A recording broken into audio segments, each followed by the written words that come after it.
வணக்கம் நண்பர்களே. நம்ம ஊருக்காரருக்கு ஒரு பெரிய பிரச்சனை. நெட்டில் தேடி பிடிச்சி நல்ல மனநல மருத்துவர்கிட்டக்க போனார். டாக்டர் ஐயா, எனக்கு டெய்லி நைட்டு படுக்கிறப்ப கட்டிலுக்கு கீழே ஒரு ஆள் படுத்திருக்க மாதிரியே தோணுது. எட்டி பார்த்தா அப்படி யாருமே இல்லை.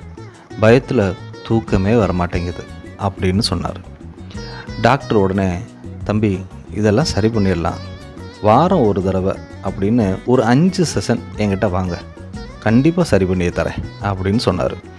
ரொம்ப தேங்க்ஸ் டாக்டர், எவ்வளோ ஃபீஸு அப்படின்னு கேட்டார். தம்பி, நான் வழக்கமாக 2500 ஃபீஸ் வாங்குவேன். ஆனால் நீ நம்ம ஊருக்காரன், அதனால் உனக்கு 2000 அப்படின்னு சொன்னார்.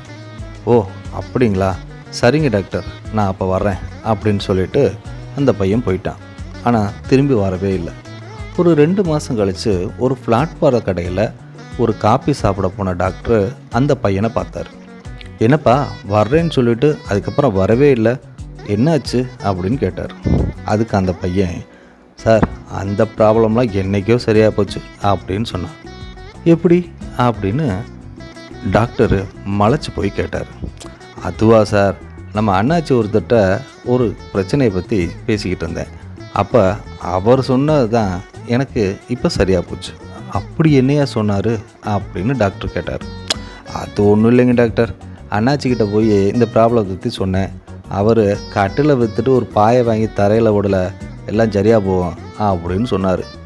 அது சொன்ன மாதிரியே கட்டில் 2000 விற்றுட்டு 200 பாயை வாங்கி படுத்துட்டேன். இப்போ பாயில் தான் படுத்திருக்கேன், அந்த பயம்லாம் வர்றதே இல்லை அப்படின்னு சொன்னார். சிம்பிளாக யோசித்தா பல பிரச்சனைக்கு சரியான தீர்வு கிடைக்கத்தான் செய்யுது. நன்றி, வணக்கம், மீண்டும் சந்திப்போம்.